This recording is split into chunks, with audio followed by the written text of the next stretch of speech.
guys, it's Liliana the Magnificent, and welcome back to my main city, Dukes of Honey.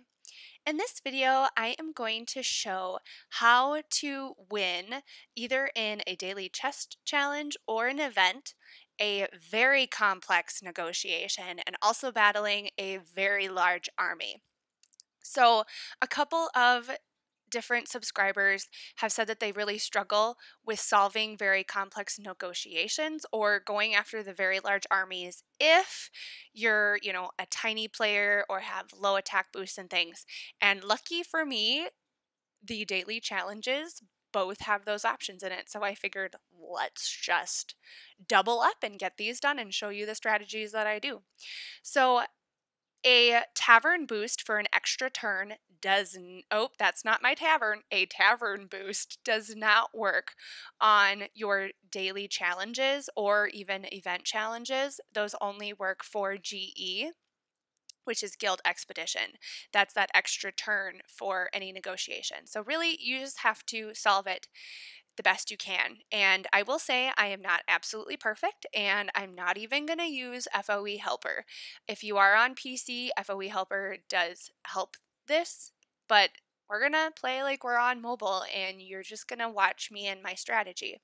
So first thing what I'm going to do is first thing, you got to make sure you have enough goods to solve it. If you don't, then it'll ask you to use diamonds, and that's just tedious and really not worth it. Then you need to focus on building your goods in your city.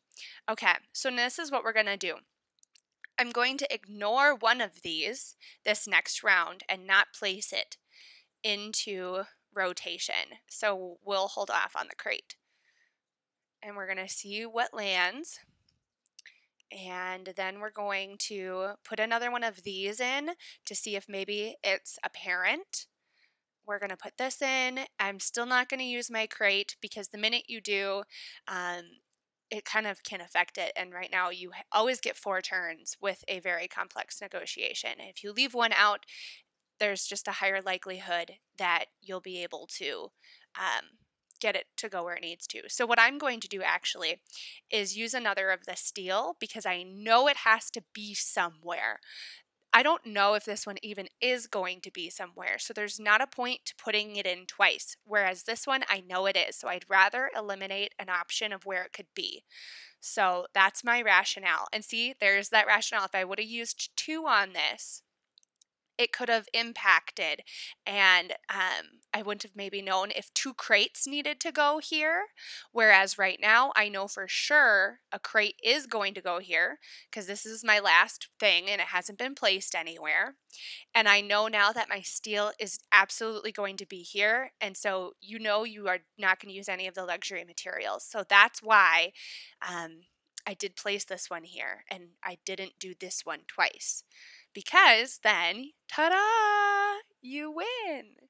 So that's kind of the strategy that I use both with very complex negotiations and also in GE level 4. Granted, I will say it does not always work perfectly, but normally by the second try, I am able to solve it with the strategies that I did. So now let's hop over to my baby world.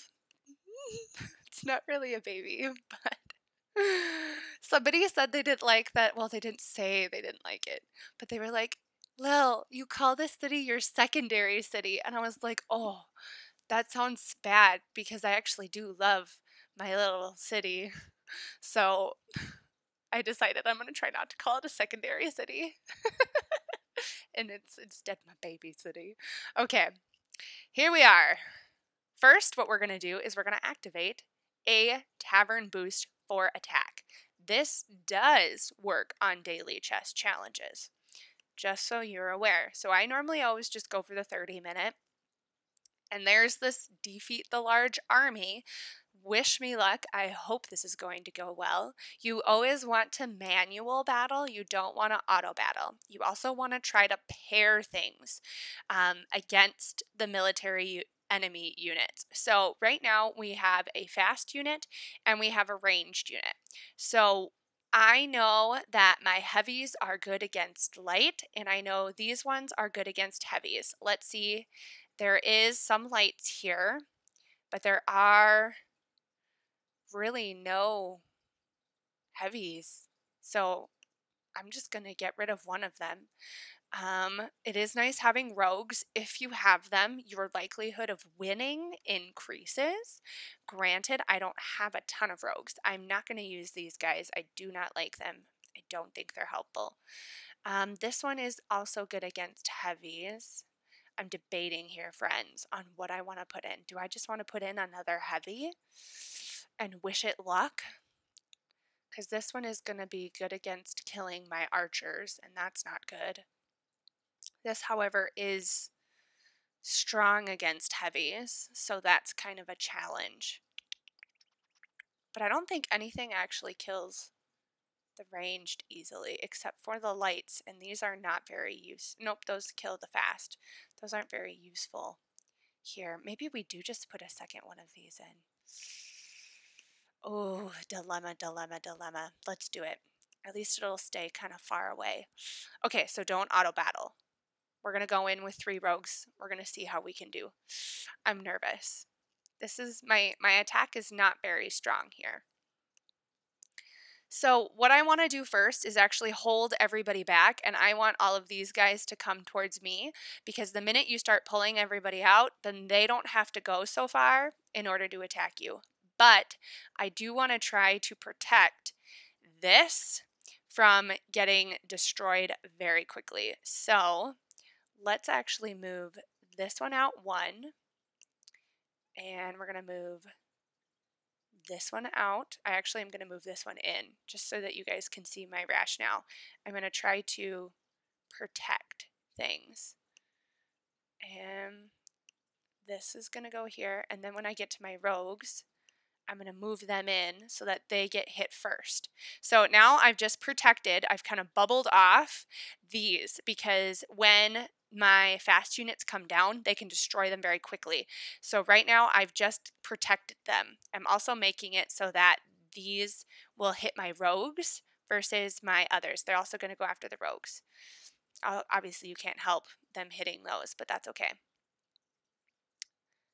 Oof, those archers are dangerous little fiends. Okay, so now we're going to try to kill as much as we can so that they can't hit our stuff again. This one I would love to get rid of. That we need to get rid of. This we need to kill in a hot minute. Good. Okay, that's all right if we lose at least some. Because we just have to be able to get through the next round. Okay, let's see. We'll get you over here. You're gonna kill, of course you killed it. Of course you did. It's fine though. It's fine. We still have 2 rogues and we have 3 of those. Okay, we're not gonna auto battle. Let's see how good this goes. I don't think there's any archers this round, if I remember. There is not, so I do have a high likelihood of winning.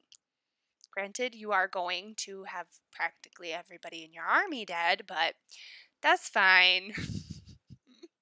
We're going to leave everybody there. We're going to let everybody come to us. They're going to obviously go after the rogues first. Rogues are awesome because they change.